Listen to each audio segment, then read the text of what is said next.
On February 23rd, 2023, a shadowy figure breaks into the second-floor window of Rebecca Bliefnick's house. She had heard the intruder and ran to close her bedroom door. She tried to dial 911 and flee to the safety of her bathroom, but the man burst through the door and began firing his handgun.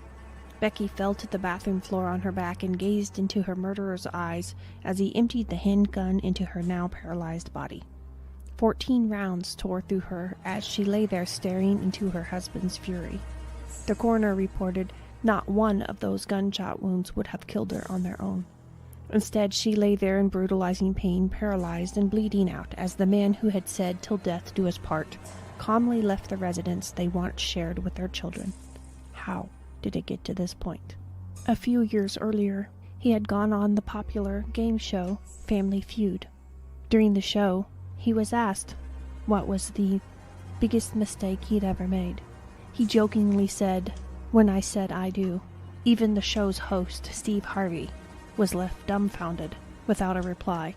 No one could have believed that within a short time after the airing of the show, Rebecca Bliefnick would have been killed.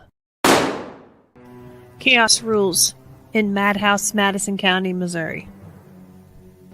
This rural community should be a safe place, but it hides a dark secret. Fredericktown is one of the most dangerous places to live in America. With a crime rate of 31 per 1,000 residents, Fredericktown has one of the highest crime rates compared to all communities of all sizes. I started researching one case sent to me by a desperate grandmother that led me to 15 more. Then I realized this county has had murder, corruption, and chaos since before the Wild West days. This book will start with a lynching by a Fredericktown mob in 1844 and will end up in an explosion. Hold on to your seats when you read this one. You're in for a wild, chaotic ride through rural Missouri. Check out my new book, Madhouse, Madison County, today.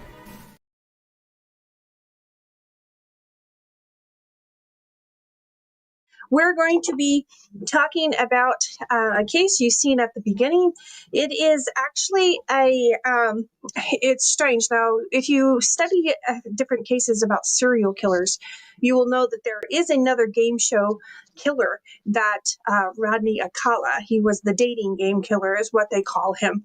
And so to find out that there was another convicted murderer that was on a game show before this happened is a kind of an interesting tidbit. We will watch the video clip later on in the show so you can see his comments and how everyone reacted. It is a video that was created by Family Feud, and it is shared online by a news source, so I will show you that later on. Thank you to Ms. T for finding the link for me. Today, we are talking about Becky Bliefnick. Now, Becky was 41 years old, and she was found shot to death in her home, in her bathroom, on February 23rd, 2023. Now, she was found by her father. Now, what happened was she had been shot 14 times and left to die. Now, she had been in what seemed like a perfect marriage. And then all of a sudden, there were some life changes. She changed careers and became a nurse, and things changed. And then all of a sudden, this woman found herself in a very contentious divorce. Now, her husband was named Tim, and we'll find out that he would be convicted of her murder. So we don't have to say allegedly. This is a solved case. But I did find it interesting, and I did want to talk about it because after studying hundreds of cases like I have over the last few years, and I've written about 300 of them. After studying, they come a little bit routine. It's a horrible thing to say, but you can almost guess what's going to happen next when you're studying the case. This one, I was watching the videos on this and watching the trial and watching these things, And up until the last couple days of the trial, I was afraid they were going to lose this. And you'll find out that Becky, that she went by Becky, you'll find out that in this contentious divorce, she had started gathering her own evidence against this man. She had tried to get restraining orders, and they weren't approved. And we'll find that she was also afraid because he had her gun, and they wouldn't make him give it back. He says he didn't know where it was. They didn't follow through, and then we end up with this tragic result. And so I want to talk about this case, even though it's solved, because I believe there was a lot of red flags that were missed by the system. While the family saw the red flags and did everything that they could, there's only so much they can do without a badge, without the legal authority. And so this ended up in the most tragic result possible. And so we want to kind of discuss that, and we want to maybe raise some awareness about these red flags that were missed. And maybe if we do, maybe we can prevent this kind of thing from happening to the next woman that's in a contentious divorce. Now, I say that, but I also back off that a little bit as well, because there are just as many men in a contentious divorce that this could happen to. So this could go either way. Now, we hear more about it in the, women being killed, but there are cases where men have been killed by their ex-wives. So it's just not as prevalent. So I'll take that, that label off. It can happen to anyone, but maybe if we raise awareness about the red flags in this case, it will help the next person. So we will find out that if you want an idea of this man's mindset, this man, she was a scientist for a pharmaceutical company. And then her friend lost a child, and it was devastating to her to watch. And she decided she wanted to become a nurse so she could help more people. Now, a big life adjustment, changing careers like that, I guarantee you she probably didn't make as much money as a nurse as she did as a pharmaceutical scientist. I'm not sure exactly what her title was originally, but I guarantee you there was a money change in there. But they had 3 young children, and she decided she wanted to do this. Well, this required more of her husband, more effort from him to help take care of the kids. It required more time and more effort. And they never mentioned it in the documentaries or the newscast, but I guarantee you there was money issue as well, because you change from 2 drastic different jobs. And unfortunately, our nurses do not get paid enough. I can guarantee you that. Every nurse I've known is worth so much more than they get paid. So I guarantee you that was another determining factor in some of this problems. But we're going to find out that this man in 2019 went on the game show Family Feud. Now, Family Feud, you bring your family with you. Usually you bring your closest family with you. Well, he didn't invite his wife. Well, his wife was working long hours. Her family has said in some different things that she was offended by this, but she didn't think it was quite as drastic as it would turn out to be.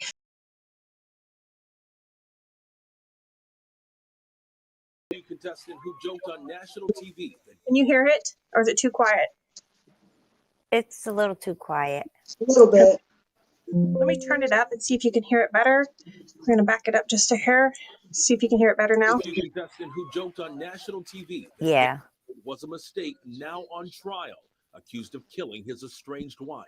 What's the biggest mistake you made at your wedding? Honey, I love you, but said I do. Not my mistake. Not my mistake. I love my wife.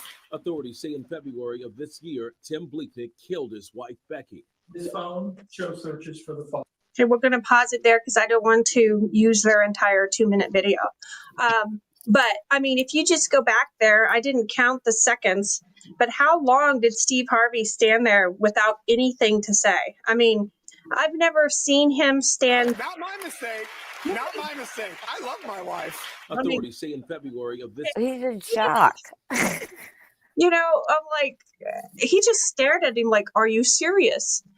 And to me, it takes a lot to throw Steve Harvey off, Yeah. because that's his job, his career. He's a comedian. He's very quick-witted. Some people like him, some people don't. I like him. You know, I'm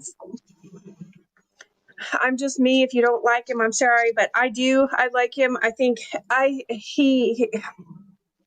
like his on his feet. He thinks on his feet real fast, and some of his jokes don't, appeal to me. But he's a funny guy, and he's known for being real fast. And for somebody to stump him that drastically, you could tell that was not okay. And he was, he did eventually go ahead and make some kind of joke. Well, buddy, you're gonna get it when you get home. Yeah. Took him And that like was my number one. yeah. It took him like a full 30 seconds to come up with something to say. And to me, that's like mind blowing, because if you've watched him at all, he has comebacks half the time before the people get it out of their mouth, what they're saying. So to me, it was shocking. And you would think, okay, this guy's going to get in trouble when he gets home. Well, this is the thing. He didn't say anything about that, because it took a year for the production and everything before it actually aired. So for that whole year, nobody knew that he had done this and disrespected his wife on public television. So this is a small town, and if you watch, I don't know if it's a small town, but it's kind of a close-knit community. Everybody gathered to watch it when it aired, and so the whole town saw him disrespect his wife, and he didn't even have the audacity to say, okay, I kind of got carried away and I said something stupid. I didn't mean it. It looked bad. I'm sorry. He didn't give her any inclination that he had done this. And then now the whole town sees her embarrassed. And within a few months after it's aired, he files for divorce. So this just kind of shows you what kind of mindset of an individual we're talking about. He was only worried about him. He didn't stop to think of what that would make his wife feel like. He didn't stop to think that his wife may have wanted to go with him. It was just, hey, I'm going to get to be on TV, and I'm going to think about me and only me, and I'm going to say what I want, and it doesn't matter if it embarrasses my spouse. And so this just kind of gives you an idea of the kind of person that we're dealing with. But I will tell you that by the end of this, you will find out that Becky helped solve her own murder, and it becomes a big, huge, contentious mess. Now, he does move out of the family home, but he only moves, it was either 1 or 2 miles, less than 2 miles away. It's just a couple blocks away from the house, because he wants to be there with the kids. And so he moves out of the house, but then he starts fighting her. He doesn't want to pay her anything. He wants to file for 60% of child custody, and her only have 40%, and him not pay her anything. He's also fighting for the family home. He's trying to take everything from her. So he's humiliated her publicly, and he's trying to take everything from her. And so even though he's the one that left, he's the one that filed for divorce, he's the one that humiliated her on national TV, he's the one that wants everything because he feels like he deserves it and she doesn't. So in the middle of all of this, it does take a little bit of time before this messy divorce goes. They fight over everything. By 18 months before she died, I'm looking down at my notes, forgive me, September 4th of 2021, she texts this to her sister, and she says, "Sis, if something happens to me, please make sure that the number one suspect is Tim." And she goes on to explain that she's terrified of him. She's afraid that he's going to hurt her. She's afraid he's going to do anything he can to get the boys and keep her from the boys. And so she starts in fight mode to save her children. Okay. Now, another scary point in this whole situation, there was a 9mm handgun that she had purchased. And Tim ended up taking that with him. I'm not sure if she gave it to him or if he just took it when he left. Whatever the situation is, he ends up with her handgun. Well, in the middle of all these divorce proceedings, the judge says, you need to give her handgun back. He says, I don't have it. I've never had it. I don't know where it is. I haven't seen it in forever. Okay. For one, how irresponsible is that? This is a firearm. You should know where it is at every moment in time. You know, it's a firearm. You Yeah, I don't have 3 boys. where it is. You know, I mean, that's, you know, but anyways, nobody followed through and made that man give that gun back to her.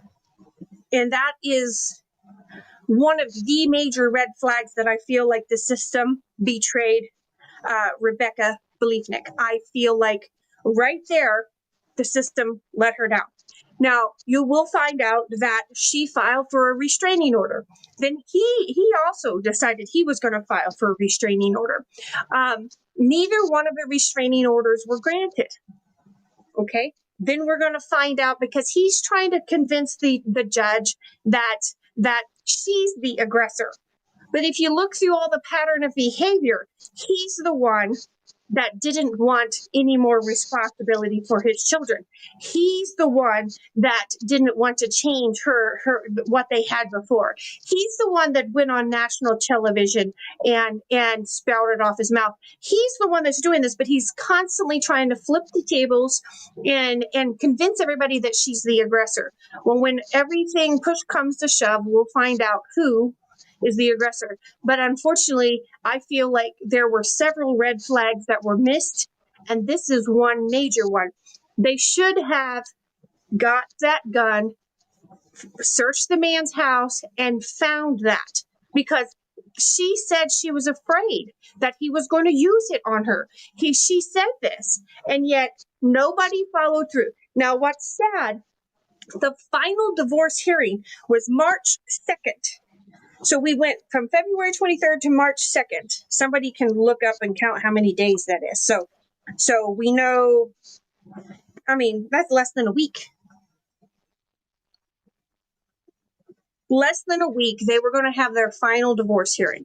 Now, something else that had come up in all of this was the fact that she did not want her 3 boys to be alone with her father-in-law, so Tim's dad.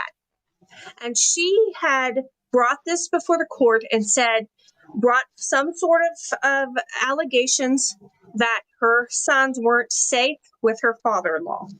Now, they never really made it public why, but she felt like he was a predator and that the children shouldn't be alone with him. Now, they haven't said why or if this man has any kind of history or why, but this is one of the things that she was fighting for in this divorce. Now, unfortunately, at 1:11 a.m. on February 23rd, the boys were staying with their father because they said that she was recovering from some kind of surgery.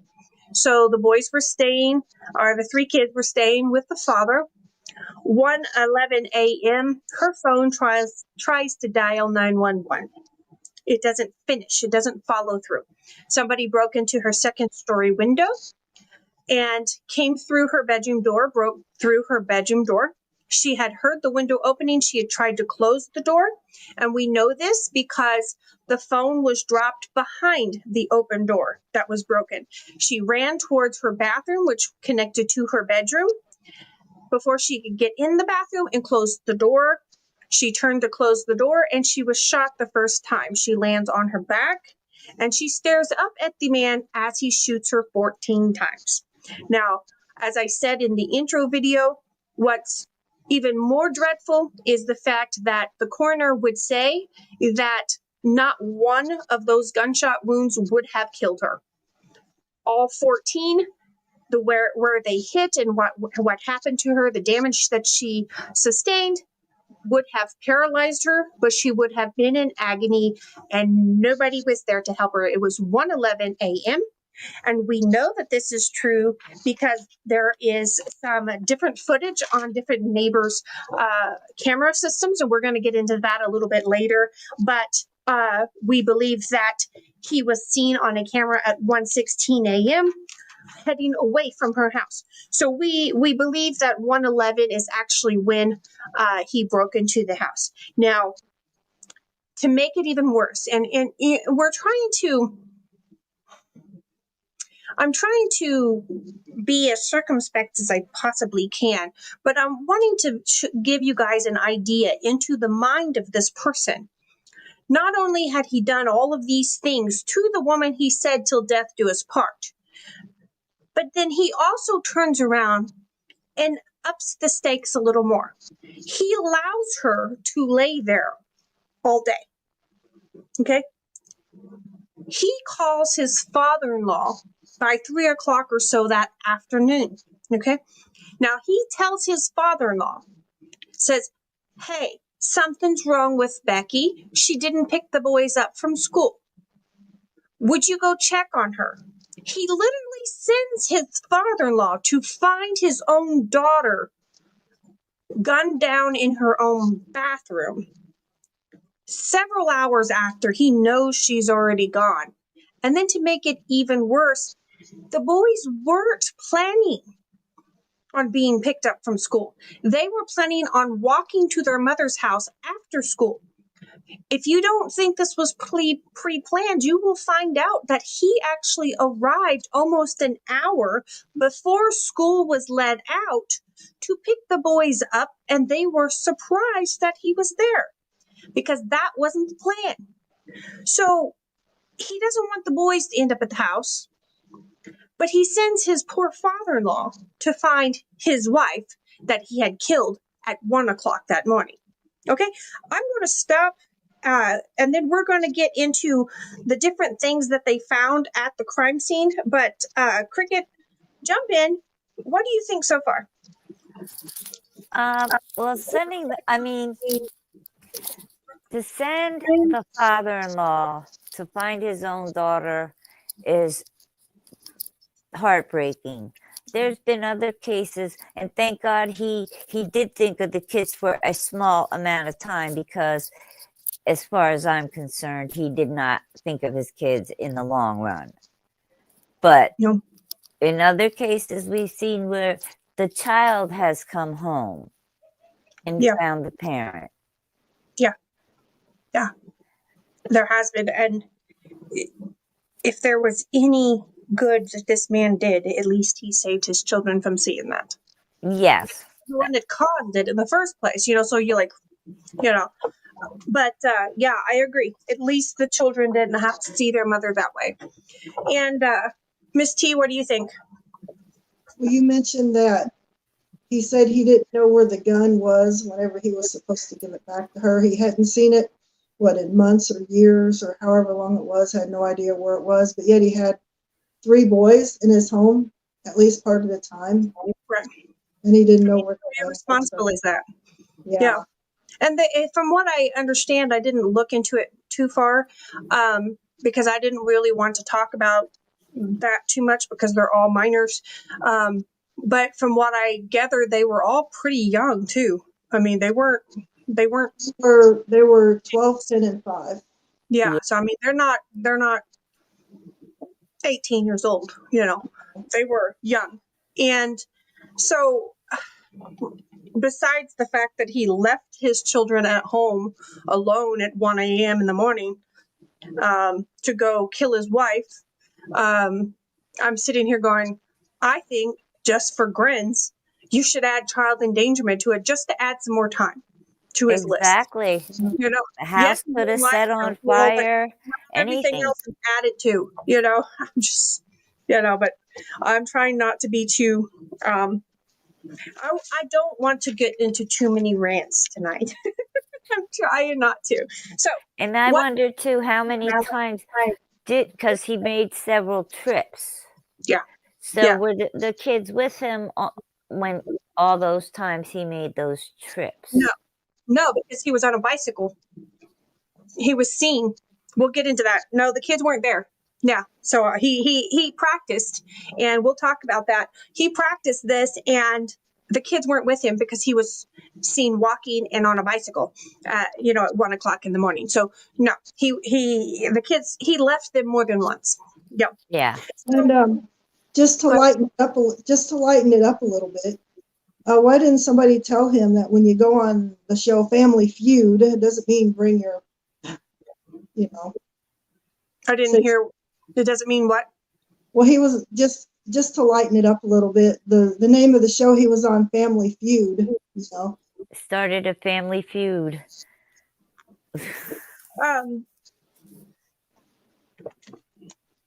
So what did they find at the crime scene?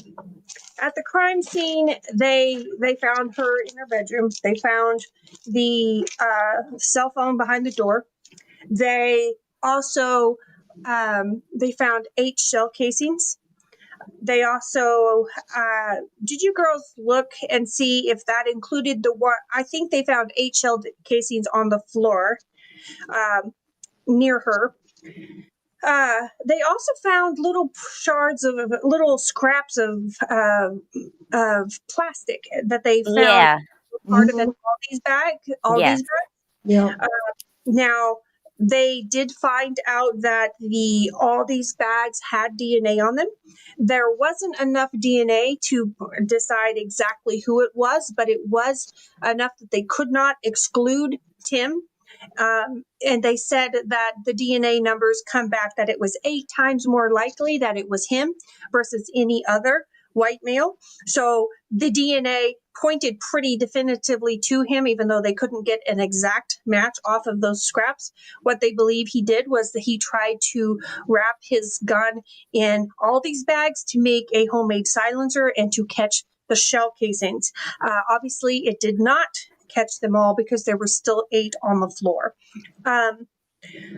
They would go ahead and let's see, I have it written down here on March 13th. So it wasn't very long after this. The 2 attorneys that were fighting to take him down, they were really nervous about those 3 kids being in his care. So they really ramped it up and went as hard and fast as they could go. So she was killed on February 23rd. And on March 13th, they arrested Tim and charged him with her murder. So, but by doing that, they only had like 90 days to get their case together. And so they were really on a hard, fast timeline, but they felt like it was necessary to save those children out of that situation. So we'll find out that they went ahead and searched his house. They found all these bags, which everybody there shopped around at Aldi's, so that's not necessarily a guarantee of anything, but we'll bring up those Aldi's bags again later. You'll also find, now this is something that I found 2 separate numbers, but I'm going to go with the numbers that were said in the opening statement by the attorney, okay? I seen one early report that said they found 54 shell casings at his house, but for some reason, by the time it got to the opening statements, the attorney said 27. So they found 27 shell casings at least at Tim's house. They ran those for analysis.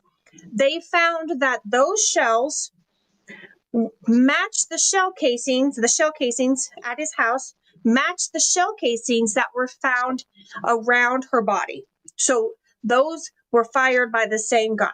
So he had 27 shell casings at his house that proved that whatever gun he used, they never did get the murder weapon. See, this is one of the things that made the trial iffy. Whatever gun he used matched the shells both places. So they're going to try to come back. His defense is going to try to come back and say that he didn't do this and that was, that's not evidence. There's not enough evidence. There's no murder weapon, so you can't prove this. But I want to ask you how likely it would be at 1 o'clock in the morning for someone to break into his house and plant shell casings there, 27 of them, to find for the police.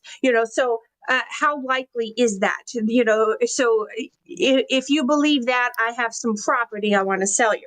You know, so it's laughable. So, anyways, you're going to find out that in this process, this contentious divorce, that Becky had started her own investigation into her husband. She had started her own investigation, started collecting evidence, started finding everything she could because she felt like he was going to hurt her and he was going to do whatever it took to get his boys or his kids. And even if that meant it eliminated her, she told several people that she felt like he wouldn't stop until he got those kids, even if it meant taking her out. And she feared for her life. And so she told people these things. She kept detailed records of these things. And when he told the judge and told the people that he didn't know anything about that gun, he didn't have the gun, he didn't know where it was, he hadn't used it, it wasn't his, blah, blah, blah, blah. She actually dug up a picture of him using it at a firing range. So she had a picture with it, you know, and I'm assuming it had a date stamp on it. It may not, but she had a picture of him using the gun that he said he didn't have. You know, and so that was just something else to add to the file of things that she was gathering. We also know that in January, so a month prior to this, Tim asked his wife's neighbor if he had video cameras on the back end of his house. Why would you ask your ex-neighbor if he has cameras that covered his backyard? Nobody could figure out why he would ask such a thing. We will know pretty soon. Now, they did confiscate his devices, and they found in the month leading up to, or they actually didn't give the exact date, so I can't say that specifically. Where did this take place? Karen Lane says, this happened in Illinois. They found that he searched on his computer. I have a list, so I'm going to try not to have any comments. I'm just going to try to read you the list. These are things that he searched for on his phone. How to open my door with a crowbar. How can I force open my door with a crowbar if I lock myself out? How to make a homemade pistol silencer. Average Quincy, Illinois Police Department response time. How to check if a gun is registered to me. Does my Woo fitness watch record the exact time I wear it? How to clean gunpowder residue off your hands. And then there's several others. So going back to his behavior in that game show, he said his first response was what he felt. And then he immediately registered with the crowd that wasn't okay. So he started backpedaling. I believe he did the same thing on these lists of things that he searched for. Let me read the first two again. How do I open my door with a crowbar?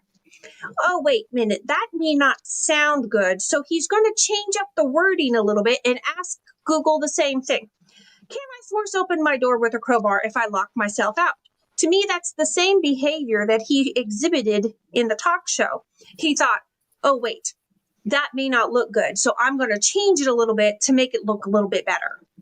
Does that make sense to you? I mean, does that sound like the same behavior to you? Yes, it No, does. and it's pretty dumb on his part, because was he planning on getting himself locked out of his house? You know, so he Yeah. wanted to advance in case it happened. Yeah, I mean, if you plan on locking yourself out, what do most normal people do? They buy a spare key. They buy something that they can put it under outside. You know, they might buy a fake rock. I hope nobody puts a key under their doormat anymore, because that's too common. But I'm like, most people find a way to hide a key outside if they think they're going to lock themselves out of their house. You know, they don't go and ask Google if they can open their door with a crowbar. You know, most people don't do that. So, but this is the way it works. Now, his defense team would say that there was a random prowler in the area, and some of the neighbors brought forth videos that showed a man on 3 separate occasions. One time it showed a man walking up her driveway in the wee hours of morning and coming back. At February 13th, I wrote that one down because that one, something very specific happened. But each time what would happen is there wasn't constant camera coverage all the way between his house and her house, but there would be just enough spotty coverage that you could follow somebody. Now, in these videos, you've seen a clip of the picture. It is very grainy. You can't guarantee that it's him, but when you find out all of the pieces of the puzzle that go around the times of those videos and those pictures, it's hard to refute. So basically, in those videos, go ahead, Cricket, and then I'll go into the video. I wanted to say something about what he was wearing. On his shirt, he had those 2 reflective strips or whatever. Those are used also to conceal the face because light isn't going to catch it. The Right. reflect. It's like if you're on stage and you have that bright light in your face, you can't see anybody. Right. So if you go back and you watch the intro video, you'll see that there's 2. It looks like he has 2 lights right here, and it blurs everything. Those are reflectors on his shirt, is what Cricket's talking about. Yeah. So what we want to talk about is these cameras. They literally see an unknown person leave from just down the road from his house. You see this person on a bicycle that has no reflectors on it. You see this bicycle turn down the road towards his wife's house. You see him pass nearly almost to her house, and then he disappears. Okay. Then you see him come back a few moments later, take the road back out to the road, make the turn, and go back towards his house. So whoever this prowler is, he's going the same direction as Tim would have to go from his house to his ex-wife's house in the early hours of the morning. Now, the reason why we know that this prowler is him is because of things that he asked Google. Okay. He asked Google if his Woo fitness band, or whatever it is, records every movement he makes. Google told him yes. So when the police confiscate that bracelet later, it gave 1.5 million bits of information, recorded almost every second of this man's movement, with the exception of 3 separate occasions. On those 3 separate occasions, it was shut off and immobile. Okay? Those perfectly align with the times that this random prowler is shown on that bicycle in the area of this woman's house. Okay? Then, when you see him coming back, within a few moments, his phone is fired up again. His I'm not sure if a Woo bracelet is a watch or just a kind of like a Fitbit thing. That Woo, that fitness bracelet, whatever it was, loads back up. His computer fires back up. So magically, we know that he made 3 trips in the middle of the night at least to his ex-wife's house in the middle of, early hours of the morning. His bracelet, his phone, and his computer all were shut off. No locations being pinged off of any tower anywhere. This doesn't happen randomly every few days. It only happened the 3 days during that time frame that this mysterious bicyclist is shown on these cameras. Okay? So if that doesn't seal the deal for you, on February 13th, this is 10 days before his wife would be killed, at 11:44 p.m., Becky is seeing a man named Ted. Okay? Becky is seeing a man named Ted. Ted spends the night with her. Okay? At 11:44 is when he arrives to her house. He spends the night, leaves again the next morning between 5:30 and 6 the next morning. So his truck is in the driveway. The police know what his VIN number is, and the police know what his license plate number is because they got this information. Well, in all of this, looking at all these surveillance photos and looking at this man's web browsing history, you find a very mysterious circumstance. All of a sudden, the bicyclist shows up. You see him go towards her house. A few minutes later, you see this mysterious bicyclist leave her house. Instantly, as soon as given them however many time it is to get from that last camera to his house, within just a few moments, all of a sudden, Tim's watch comes back online, Tim's phone comes back online, Tim's computer comes back online, and he does almost 200 searches trying to trace this man's VIN number and trace this man's license plate number. All these free websites and subscription websites and everything where you can try to trace somebody's license plate number. He did almost 200 searches trying to figure out whose truck was in his ex-wife's driveway. Okay? So if you think that the prowler is a good theory, let me know. Tammy, Miss T, what do you think? Yeah, that's all pretty convincing. Was you going to bring up the Facebook account? Isn't that where he got the bicycle with a fake Facebook No, account? because the bicycle isn't good evidence to me. They said that they found a bicycle with no reflectors in a bush down the road, hidden. I do believe that was probably the bicycle that was used. They said Right. that this man had a fake Facebook account and that off of Facebook Marketplace, that there was a bike that he was asking about that had no reflectors. That's There could be iffy. 10 million bikes with no Yeah. reflector. So to me, that's really flimsy evidence, but they were putting out everything they could find. And that's what you have to do when you have cases that are just, built on circumstantial evidence. You have to put every little, it's like building a tower of Jenga blocks. You put every block on top there possible, and you hope that the jury sees what you're trying to tell them. And so they added it in, but to me that's the fact that the bike didn't have any reflectors. And I My mean, kids have 500 bikes out there, and half of yeah. them don't have reflectors. So And to they me, that's couldn't, not real good evidence. yeah, and they couldn't attach that bike to him, even though Right. we believe that one, yes, Right. but they couldn't attach it to him, so. Right. Venus says Madison County, Missouri. No, that this case is not in Madison County. Madison County was just the book ad at the beginning of the video. You had the intro video to this video and then a book ad. This case happened in Quincy, Illinois. So by May 31st, a jury did find him guilty of murdering his wife. They did. By August of 2023, he was sentenced to life in prison. Now, up until about 2 days before the end of the trial, I was trying to watch these. You can go on a lot of cases and find the actual videos of the trial every day. I watch them on double speed because it's just, too much time. You've got 30 hours worth of trial videos to watch, So I watch them on double speed. But up until about 2 days beforehand, I really wasn't sure if they was going to win this one.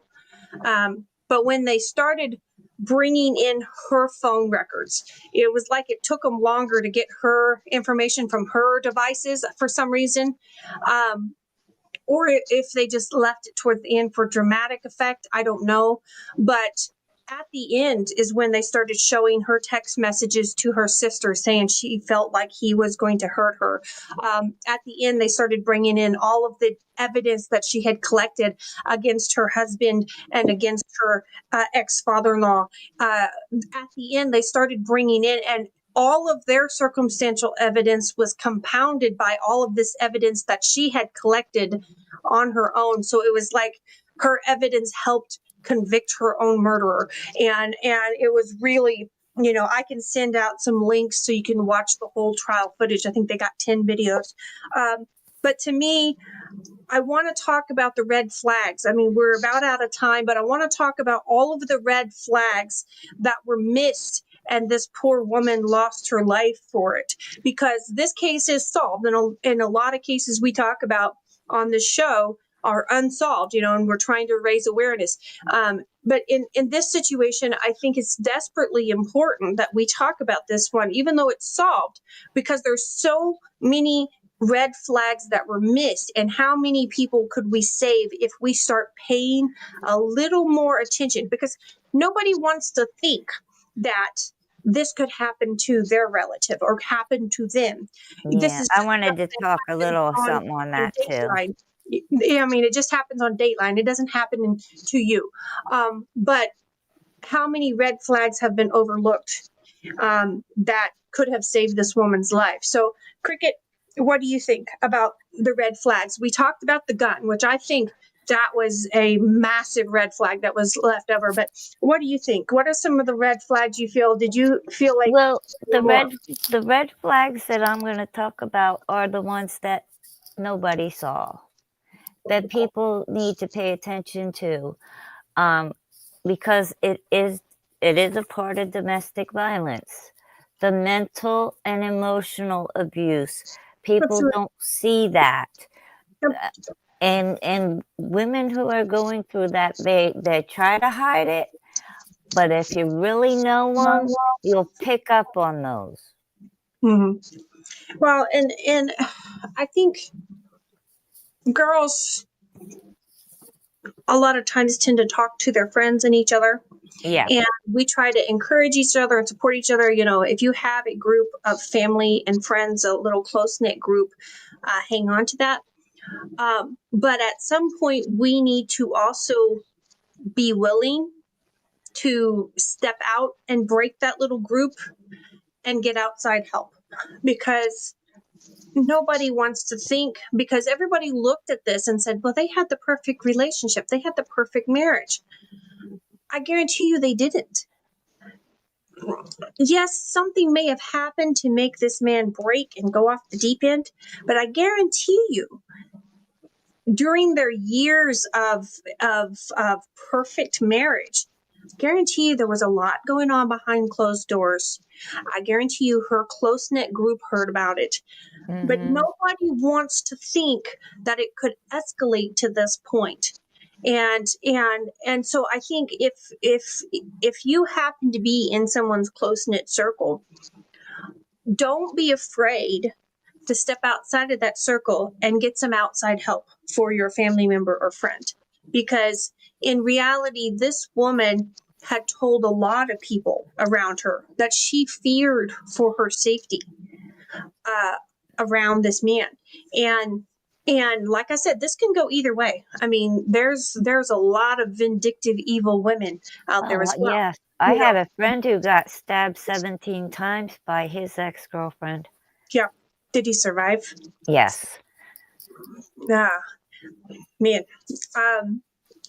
So to me, it's like we need to raise awareness, because there's a lot of red flags that were overlooked, and not blaming anybody.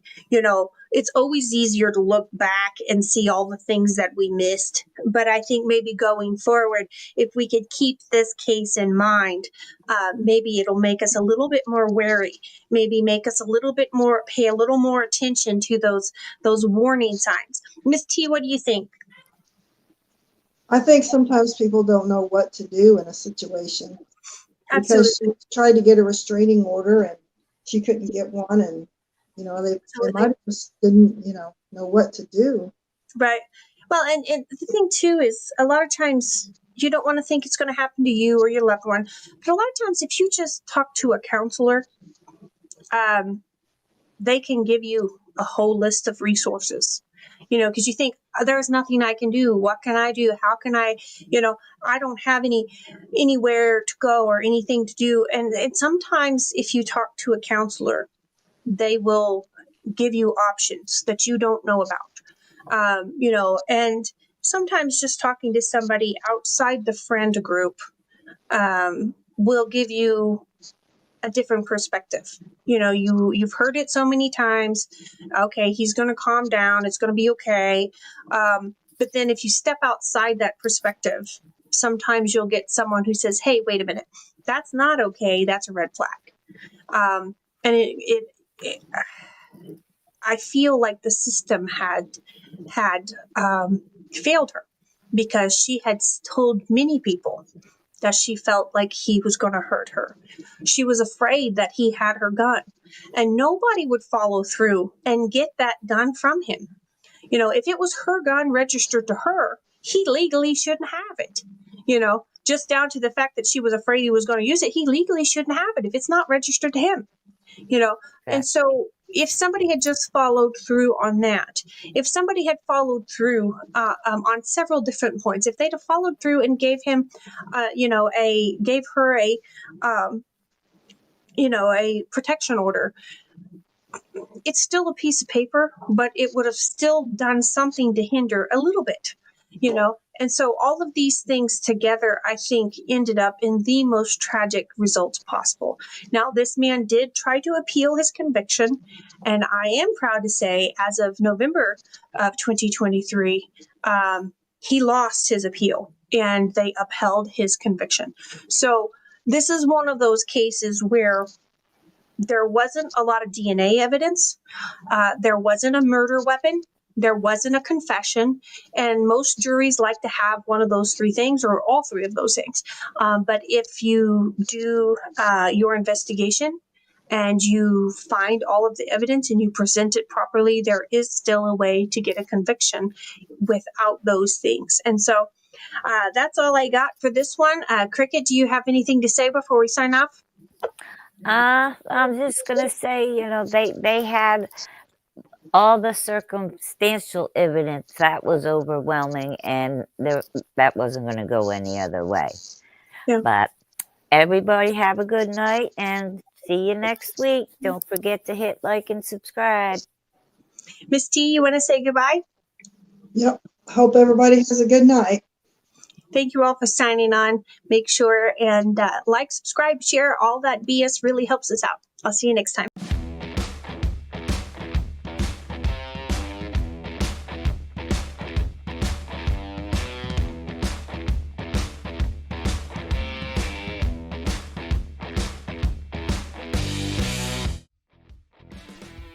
Today's episode is brought to you by Bones Coffee Company.